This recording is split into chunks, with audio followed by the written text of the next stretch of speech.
कक्षा 8 की आपकी जो प्रश्नावली 8.4 है, उसके हम दूसरे क्वेश्चन के तीसरा वाला ये जो भाग है उसको हम बच्चों यहाँ पे सॉल्व करते हैं। इस तीसरे वाले भाग में लिखा है कि आपको ए स्क्वायर प्लस बी का जो गुना है वो ए प्लस बी स्क्वायर के साथ आपको यहाँ पर कर देना है।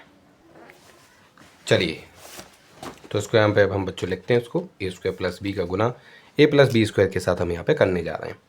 तो यहाँ क्या होगा बच्चों कि हम सबसे पहले जो ए स्क्वायर है, आपका ये जो ए स्क्वायर है, इसका गुना इस ए के साथ हम करेंगे। तो हम सभी जानते हैं कि यहाँ पे ए 2 है और यहाँ पे ए अकेला है, तो यहाँ पर ए की पावर 3 हो जाएगी। उसके बाद इस ए स्क्वायर का गुना हमें इस बी स्क्वायर के साथ भी करना है, ठीक है कि नहीं। तो यहाँ क्या होगा बच्चों कि आप ये सभी जानते हैं, इसमें खैर ये ज़्यादा कोई कठिन नहीं है। ए स्क्वायर जो है उसका गुना बी स्क्वायर के साथ होना, इसका गुना इसके साथ करेंगे अभी हम। तो देखिए एक है तो एक का गुना एक में करोगे तो एक ही आएगा। अब ए स्क्वायर और बी स्क्वायर क्योंकि दोनों एक जैसे नहीं है तो आपका जवाब ए स्क्वायर बी स्क्वायर आ जाएगा प्लस का। तो यहाँ पे प्लस का ए स्क्वायर बी स्क्वायर आपका आ चुका है। उसके बाद ये जो प्लस का बी है, इस प्लस के बी का गुना हम ए के साथ करेंगे, तो बी का गुना इस ए के साथ होगा बच्चों। यहाँ भी एक है, यहाँ भी एक है, तो एक का गुना एक में होगा तो एक ही आएगा। तो यहाँ पे ए बी इसका जवाब हो जाएगा, ठीक है। तो हमने यहाँ पे प्लस का ए बी लिख रखा है। अब इस b का गुना हमें बी स्क्वायर के साथ करना है, तो हम सभी जानते हैं b का गुना बी स्क्वायर के साथ आप करेंगे तो एक b और एक 2b मिलकर पूरे 3b बन जाएंगी। तो ये जो प्लस के 3 b हैं, 3b नहीं, b की पावर जो 3 है, b क्यूब जो है वो आपको प्राप्त हो जाएगा। इसके बाद इनमें छात्रों कोई किसी के लाइक यानी कोई किसी के समान नहीं है, तो इस वजह से ये जो हमारा आंसर है वो इतना का इतना ही रहेगा और ये हमारा सॉल्यूशन हो जाएगा थर्ड वाले का। उसके बाद इसका ये जो फोर्थ वाला पार्ट है छात्रों, ये जो फोर्थ वाला पार्ट है इसमें लिखा है P square minus Q square, इसका जो गुना है वो 2p प्लस क्यू के साथ आपको करना है, ठीक है कि नहीं। चलिए तो हम यहाँ क्या करते हैं छात्रों कि आपका ये जो पी स्क्वायर है, सबसे पहले आप इसको लिखेंगे P square minus Q square और इनका गुणा 2p प्लस क्यू के साथ करना है, तो उसको हम यहाँ पर लिख लेंगे। उसके बाद क्या करेंगे छात्रों कि ये जो आपका पी स्क्वायर है, इस पी स्क्वायर का गुणा आप इस 2p के साथ करेंगे, तो पी स्क्वायर का गुना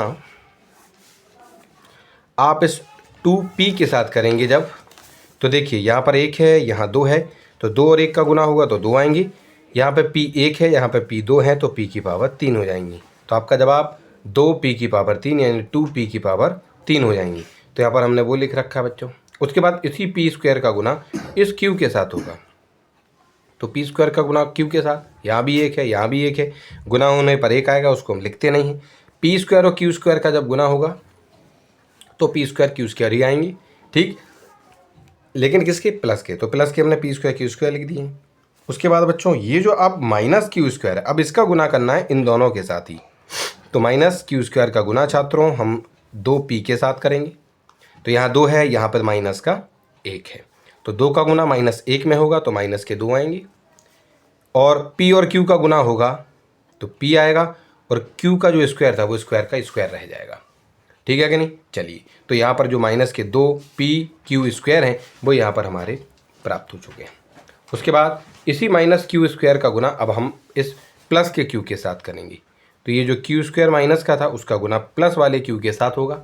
तो यहाँ माइनस 1 है और यहाँ पर प्लस का 1 है, तो हम सभी जानते हैं माइनस 1 गुना प्लस का 1 जो है, जब इनका गुना होता है तो आपका आंसर माइनस का 1 होता है। तो माइनस तो हम लिख देंगे लेकिन 1 नहीं लिखेंगे, ठीक है कि नहीं। और ये जो Q2 है और यहाँ पे Q1 है, तो कुल मिलाकर Q3 हो जाएंगे, तो माइनस Q की पावर 3 यानी माइनस Q की पावर 3 आपको यहाँ पर लिख देना है। उसके बाद छात्रों इसमें कोई किसी के लाइक नहीं है।